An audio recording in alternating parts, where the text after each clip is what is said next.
सुप्रभात विद्यार्थीगण। आज हम हिंदी के अंतर्गत पहेलियाँ और मुकरियाँ लेंगे, जिसे अमीर खुसरो ने लिखा है। सर्वप्रथम हम कवि परिचय देख लेते हैं। अमीर खुसरो का जन्म सन 1253 में हुआ और उनका निधन सन 1325 ईस्वी में हुआ। आदिकाल की राजाश्रय परंपरा से सर्वदा मुक्त अमीर खुसरो की कविता लोक जीवन के रंगों में रंगी हुई है।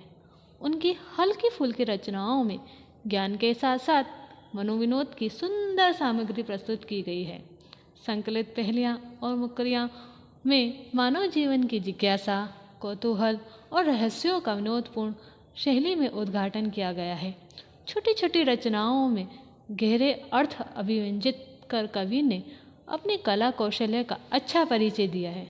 आइए अब हम देखते हैं इन पहेलियाँ और मुकरियों में कवि ने क्या कहा है।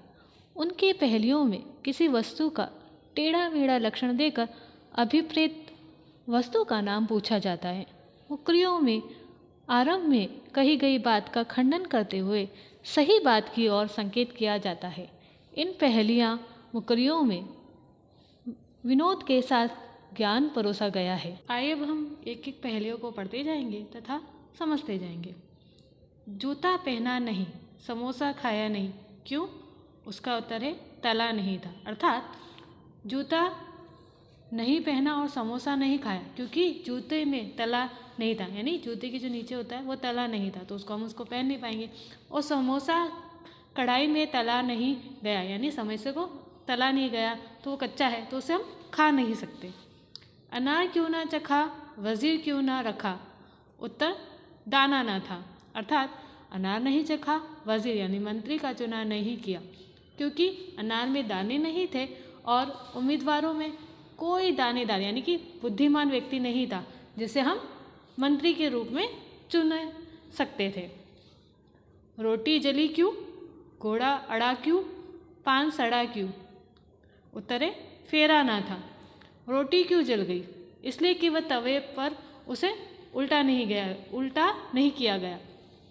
घोड़ा सवारी अर्थात जोतने के समय क्यों अड़ गया? इसलिए कि उसे सिखाया या तैयार नहीं किया गया था।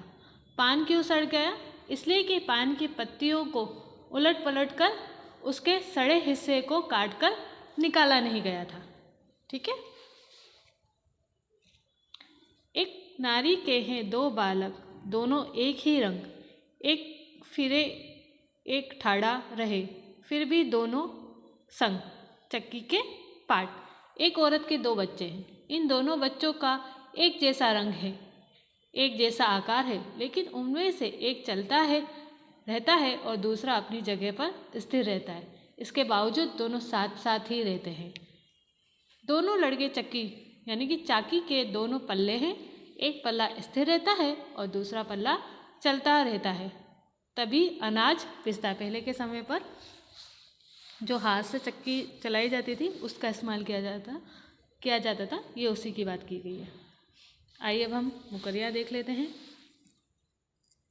जब मांगू तब जल भरी लावे, मेरे मन की तपन बुझावे, मन का भारी तन का छोटा, ए सखी साजन ना सखी लोटा। इसका उत्तर है लोटा। वह आदेश का पालन करने वाला है। जब भी मैं पानी मांगता हूँ तब वह पानी लेकर हाजिर हो जाता है। वह मेरी प्यास बुझा देता है। उसका तन यानी आकार बहुत छोटा है पर उसमें पानी काफ़ी आता है। एक सखी प्रश्न पूछने वाली सखी से कहती है कि सखी क्या यह साजन है? जवाब में वह कहती है कि नहीं, साजन नहीं सखी, वह लोटा है। वो आवे तो शादी होए, उस बिन दूजा और ना कोई, मीठे लागे वाह के पाक के बोल, ए सखी साजन ना सखी ढोल। उसका उत्तर है ढोल। शादी ब्याह में उसका आना आवश्यक है। यह काम और कोई नहीं कर सकता। उसके स्वर बहुत मीठे लगते हैं। एक सखी इस प्रश्न पूछने वाली सखी से पूछती है, सखी क्या वे साजन है? जवाब में सखी कहती है, नहीं साजन नहीं सखी, वह तो ढोल है।